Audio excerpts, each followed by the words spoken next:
আসসালামু আলাইকুম friends, laptop tips and trick এই ভিডিওতে আপনাকে স্বাগতম। ফ্রেন্ডস, ল্যাপটপের কন্ট্রোল কি এবং এল্ট কির 10টা টিপস নিয়ে আপনাদের সামনে চলে আসলাম। এই 10টা টিপস আপনার অনেক উপকার আসবে, আমি গ্যারান্টি দিচ্ছি। কেননা একটা ল্যাপটপের সবচেয়ে বেশি ব্যবহার করে থাকি আমরা কন্ট্রোল এবং এল্ট কি দিয়ে। আপনি কন্ট্রোল এবং এল্ট এই দুইটা কি দিয়ে আপনি শর্টকাটে কী কী কাজগুলো করতে পারবেন একটু দেখে নিন। আর অবশ্যই ভিডিওটা টেনে টেনে দেখবেন না। আপনি যদি একজন ল্যাপটপ ব্যবহারকারী হয়ে থাকেন অবশ্যই এই কাজগুলো আপনাকে জানতে হবে। পাশাপাশি একটা কথা বলতে হচ্ছে, শুধু ল্যাপটপ ব্যবহার করতেছেন, আপনার হাতে কি একটাও অ্যান্ড্রয়েড ফোন নেই?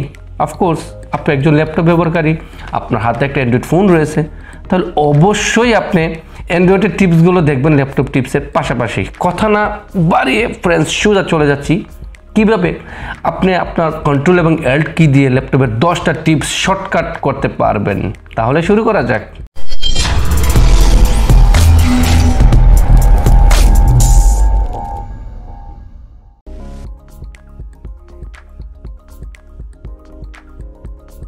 আপনাকে স্ক্রিনে স্বাগতম ফ্রেন্ডস। আমরা সর্বপ্রথম কিবোর্ডের এখানে একটা অপশন দেখতে পাচ্ছেন ফ্রেন্ডস, একটু লক্ষ্য করে যেখানে ব্যাক স্পেস একটা কি। আমরা সবসময় ব্যাক স্পেস কি দিয়ে কী কাজ করি, এখান থেকে যদি আমরা ডিলিট করতে থাকি তাহলে অবশ্যই পেছন থেকে ডিলিট করি। দেখেন ফ্রেন্ডস, আমরা কিন্তু পেছন থেকে ডিলিট করতেছি, কিন্তু আপনি যদি এই সামনে থেকে ডিলিট করেন তাহলে ব্যাক স্পেসের কোনো কাজে আসবে না। এই যে ব্যাক স্পেসটা দেখতেছেন, এটা দিয়ে কিন্তু ফ্রেন্ডস কোনো কাজে আসবে না যদি আপনি চান সামনের থেকে প্রেস করেন। হ্যাঁ, আপনি সামনের থেকে যদি ডিলিট করতে চান তাহলে কি করতে হবে ফ্রেন্ডস, তাহলে অবশ্যই আপনাকে এইখানে একটা দেখতে পাচ্ছেন ডিলিট, এই ডিলিটে যদি প্রেস করেন তাহলে আপনার সামনে থেকে একটা একটা করে ডিলিট হবে, যেমনটা আমি করতেছি। দেখতেই পাচ্ছেন ফ্রেন্ডস, সামনে থেকে একটা একটা করে ডিলিট হবে। এখন আমরা বুঝতে পারলাম এই কিবোর্ডের ব্যাক স্পেস পেছন থেকে ডিলিট করে এবং ডিলিট আপনার সামনে থেকে একটা একটা করে অক্ষর ডিলিট করে।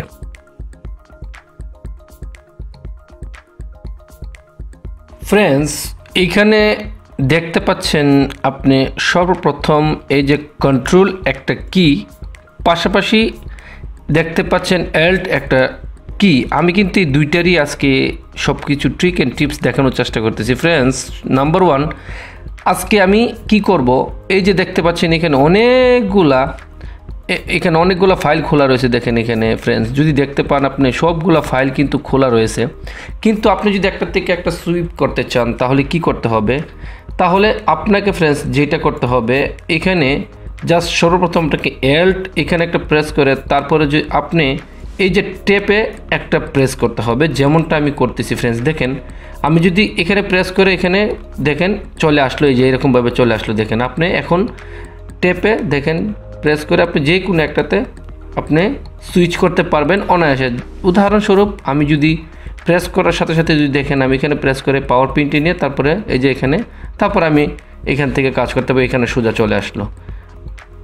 আপনি বুঝতেই পারতেছেন একদম ইজি। আপনি এইখানে জাস্ট আপনাকে এল্ট প্রেস করে টেপে আপনি যদি প্রেস করতে থাকেন আপনার সবগুলো সুইচ হবে একসাথে। আপনি যে কোনো ইচ্ছে আপনি একটা থেকে একটা সুইপ করে ব্যবহার করতে পারবেন আপনি ইচ্ছাকৃতভাবে।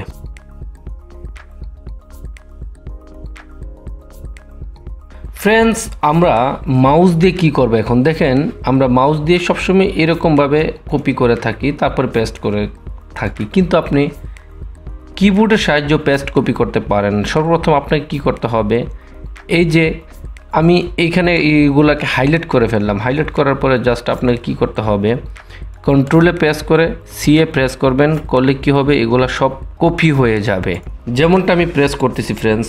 এই যে এগুলা কপি হয়ে গেল। এখন কথা হচ্ছে কপি হয়ে গেল, পেস্ট করবেন কিভাবে দেখেন। পেস্ট করার জন্য আপনাকে কি করতে হবে ফ্রেন্ডস, আপনাকে এই যে কন্ট্রোলে প্রেস করে তারপরে বিয়েতে একটা প্রেস করবেন, তারপরে করার সাথে সাথে কিন্তু এগুলো কপি হয়ে যাবে। আপনি এখান থেকে কপি করার জন্য জাস্ট আপনি যদি পাশাপাশি দেখেন আমি কিন্তু প্রেস করলাম, এখানে চলে আসলো। অর্থাৎ আপনি একদম সোজা এই কন্ট্রোলে প্রেস করে ফ্রেন্ডস, আপনি সর্বপ্রথম কন্ট্রোলে প্রেস করবেন তারপরে বিয়েতে প্রেস করবেন, করলে কিন্তু সবগুলো কপি হয়ে যাবে একদম সরাসরি। এখন আমি করতেছি, দেখেন যতবার করবেন ততবারই চলে আসবে একদম সোজা।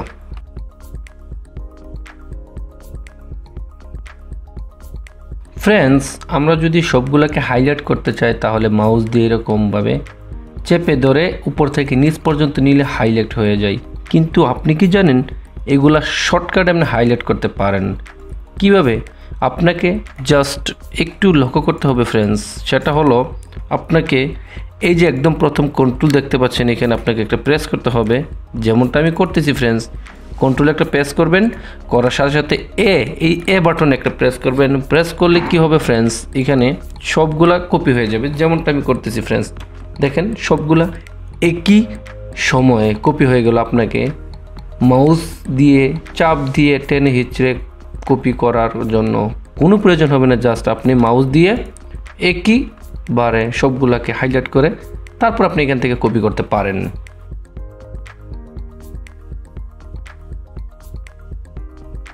ফ্রেন্ডস, আমরা সবাই টাইপিং করে থাকি। কোনো সময় টাইপিং করার ক্ষেত্রে একটু ছোটো বড় হয় লেখাগুলো। কিভাবে করব আমরা ছোটো বড়? দেখেন আমি লিখতেছি, দেখেন হাই হ্যালো, এখানে কিন্তু ছোট হাতের লেখা আসলো। কিন্তু আপনি যদি বড় হাতের লেখা আনতে চান কিভাবে, তাহলে আপনাকে ফ্রেন্ডস এখানে সর্বপ্রথম একটা দেখতে পাচ্ছেন, এখানে এই যে ক্যাপস লক, অর্থাৎ এটাকে আপনি শর্টকাটে আপনার মাউসে দেখতে পাবেন। এখানে এটাকে বলা হয় ক্যাপিটাল। আপনি এর সাহায্যে ছোট বড় করতে পারবেন কিভাবে ফ্রেন্ডস? আপনি যদি এখানে একটা প্রেস করেন তাহলে লেখাগুলো বড় হয়ে যাবে। আমি যখন একটা প্রেস করলাম তারপরে দেখেন বড় হয়ে গেল, আবার যদি প্রেস করি ছোট হয়ে গেল। অর্থাৎ আপনি এই কিয়ের সাহায্যে লেখাগুলো ছোট বড় করতে পারবেন একদম সহজভাবে।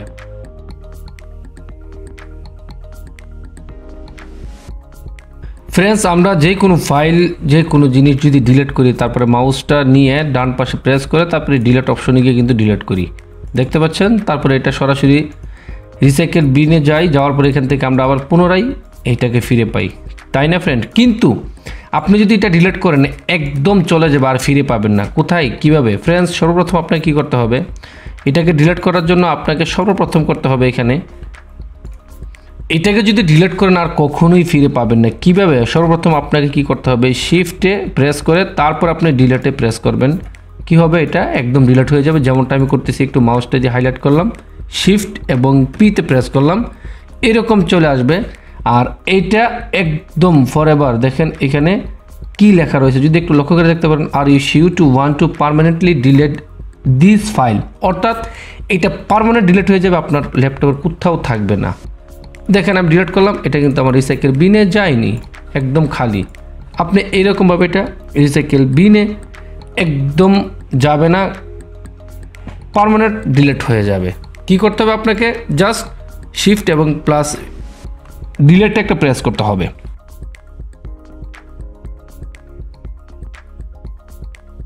এরকমভাবে যদি আমরা নতুন নতুন ট্যাব খুলতে চাই, কিভাবে খুলবো, এখানে দেখেন ল্যাপটপ কিভাবে চালাতে হয় পর্ব 2 এখানে দেখতে পাচ্ছেন। এটাকে যদি আমরা খুলতে চাই তাহলে কি করতে হবে, মাউসটা নিয়ে মাউসের ডান পাশে ক্লিক করে দেখতে পাচ্ছেন open link a new tab. আমি যদি এখানে একটা প্রেস করি তারপরে দেখেন এখানে কিন্তু এটা চলে আসলো নতুন করে। ফ্রেন্ডস, আপনি এইটাকে একদম শর্টকাটে নতুন নতুন ট্যাব খুলবেন কিভাবে? আপনাকে সর্বপ্রথম একটা কাজ করতে হবে, সেটা হলো ফ্রেন্ডস এখানে দেখতে পাচ্ছেন ক্লিক। আপনাকে ক্লিকের চাপ দিয়ে ধরে রেখে তারপরে আপনার এটার উপরে প্রেস করতে হবে। আমি যেমনটা এটাকে চাপ দিয়ে ধরে রাখলাম, রাখার পর এখন মাউসটা দিয়ে জাস্ট এখানে একটা প্রেস করব। দেখেন ওপরে অটোমেটিক খুলে গেল। আপনি জাস্ট এটাকে এরকমভাবে চাপ দিয়ে ধরে এখানে একটা ট্যাপ করবেন, অটোমেটিক আরেকটা খুলে গেল। আপনি এইরকমভাবে শর্টকাটে চাপ দিয়ে ধরে নতুন নতুন ফাইল খুলতে পারেন। আপনাকে কী করতে হবে, কন্ট্রোলে প্রেস করে ধরে রেখে তারপর আপনাকে মাউস দিয়ে জাস্ট ক্লিক করতে হবে।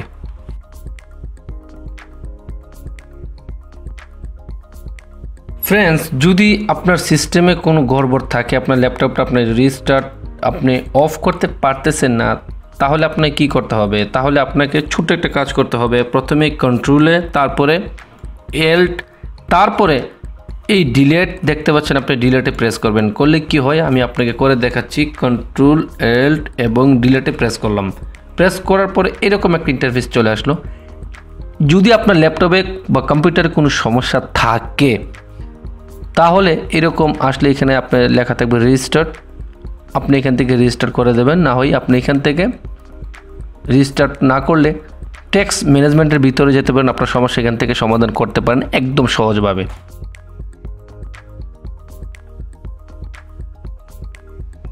ফ্রেন্ডস, আমরা মাউস দিয়ে এরকমভাবে চাপ দিয়ে ধরে তারপরে এখান থেকে একটা একটা করে আপনি কপি করেন বা কাট করার জন্য এরকম ব্যবহার করতে করেন। কিন্তু মাউস দিয়ে কীভাবে করবেন দেখেন, আমি মাউস দিয়ে করতেছি এখান থেকে, তারপরে আমি এখান থেকে দেখেন একটু এরকমভাবে করতেছি, আবার এই ডান পাশে করতেছি, নিচে উপরে। আপনি আপনার মনের মতো করতে পারবেন। কিভাবে? আপনাকে প্রথমে এখানে দেখতে পাচ্ছেন শিফট, তারপরে এই যে এখানে এটাকে বলা হয় আপ, তারপরে এটাকে বলা হয় ডাউন, এটাকে বলা হয় রাইট এবং এটাকে বলা হয় লেফট। এই চারটা দিয়ে আপনি করতে পারেন। আপনি মাউসটা যদি এখানে রাখেন, রাখার পরে শিফট বাটনে চাপ দিয়ে ধরে রেখে আপনি যদি রাইট সাইডে ক্লিক করেন, চাপ দিতে থাকেন, এরকমভাবে আসবে। যদি লেফট সাইডে দেন তাহলে এরকমভাবে আসবে। যদি আপে দেন উপরে চলে যাবে, ডাউনে দিলে নিচে চলে যাবে। আপনি অনায়াসে এইভাবে কপি করার জন্য, কাট করার জন্য মাউস ছাড়া ল্যাপটপের কি বাটনের সাহায্যে করতে পারেন।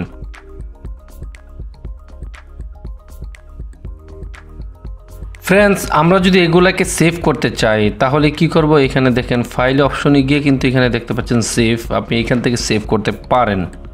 কিন্তু শর্টকাটে সেভ করতে গেলে আপনি কি করতে হবে?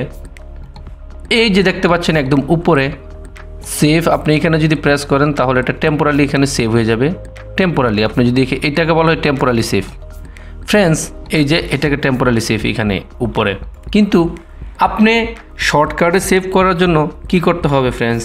এইখানে একটু লক্ষ্য করে দেখবেন, কন্ট্রোল তারপরে এস, কন্ট্রোল তারপরে এসে যদি ক্লিক করেন সবগুলা টেম্পোরারি সেভ হয়ে গেল। ফ্রেন্ডস, টেম্পোরারি সেভ হয়ে গেল।